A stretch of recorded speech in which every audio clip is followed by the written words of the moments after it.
Alright, here we are again. You're watching my channel, Sick Lotus, on YouTube. Back to the job on the Jetta. The bumper's already been, this bumper was black. I hit it with a shade of gray to get it close to the silver. Then I gave it several coats of silver till it was complete.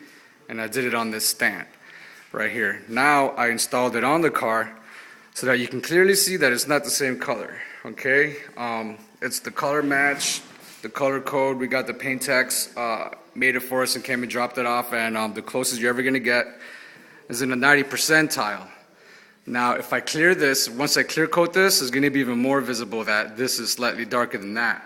This is why I put it back on the car, and I'm gonna do my last coat of base together on it so it's unified with the quarter panel. And over here where I did my blend as well, from down here you can see where it's got the fresh paint, where it's glowing, and over here is just dull because it's been sanded. It hasn't been painted yet. Now, this halo is going to be there. If I clear coat it and I take this out in the sun, even though the rest of this is going to look nice, it's going to be a nice halo here where your base just stopped and diminished. It's going to be very visible, and this isn't going to match. So now, this is what I wanted to explain to you. This is your regular base. See how thick it is? This is regular base. It hasn't been reduced or anything.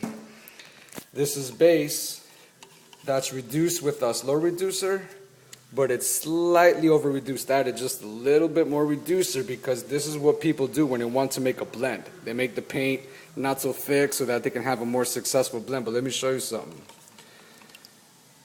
It's watery. See that? That's probably just exactly how you want it. But if you look closely, see if I can get my camera to show you here.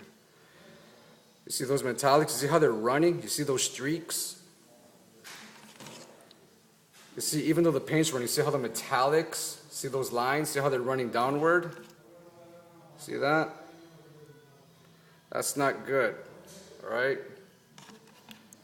This is good for just like a nice mist coat or dust coat, whatever, but it's not good for a blend. You see those metallics? See how they're running diagonally? Alright? Now, if you try to spray with that, the way it looks in that paint stick is probably the way it's going to look on your car. Now, this right here, this is my blending agent I keep telling you about. You see that? So basically, get a nice view here. Let me show you this. Perfect, alright? You see how it's not completely transparent and it's got, you know, some kind of thickness to it? You can add a little bit more slow reducer if you wanted to and make it even more sprayable, but it's always going to be like this. This is its the kind of characteristic that it has, and the reason it's opaque like that because it's kind of thick. What it's going to do is you get this right here and you mix it. You get exactly what's in here and you mix it with this base. You get some of that and you just put some in there, maybe a little bit more slow reducer, and when you do that, you end up with this. You see that? It looks like it's just as watery as that, same shit. Alright, but when I do this, look, those metallics, you see how they're more flat? You see how they're even? It holds them together. You see that? Nice, okay? It holds them together so that when you do your blend, it's not even going to be noticeable. You see that halo? It's not going to have a halo when I use that and I spray it because it creates, not only is it going to reduce the paint for a better blend, but it creates a tint. Because it's kind of opaque. You see how it's kind of like not exactly transparent, okay? That's going to let this turn into a film. It's going to make it a film. So instead of shooting a watery substance with metal flakes in it, you're shooting like a slimy substance, okay? And what it does is it allows the metallics to stay together, unified, so that you have very good consistency in your layout when you spray it out. As you can see that these are two different silvers. I did kind of mark it, touching it, installing it, but I'm just going to shoot more base. That's not a problem at all. And over here, because I don't let nothing get away, you see that? I did that. I was sanding it by hand.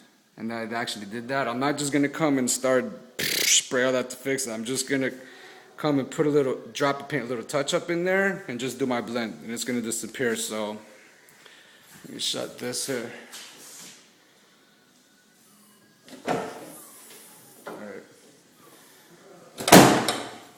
That's how you do it, alright? When I'm going to be shooting my clear coat, when I got to get in here, I got access to my door. I'm gonna just pop it, spray some cleaner, and slam it. Finish my paint job. You can see over here. See how beautiful that is? Look at that. All right. That's what you want. That's how you want your bases to get laid down. You don't want them to be all like orange peel and stuff because it's not good. It's not what I'm trying to show you. So I'm gonna go ahead and finish my blend. I'm gonna clear it, and you'll see the finished product later.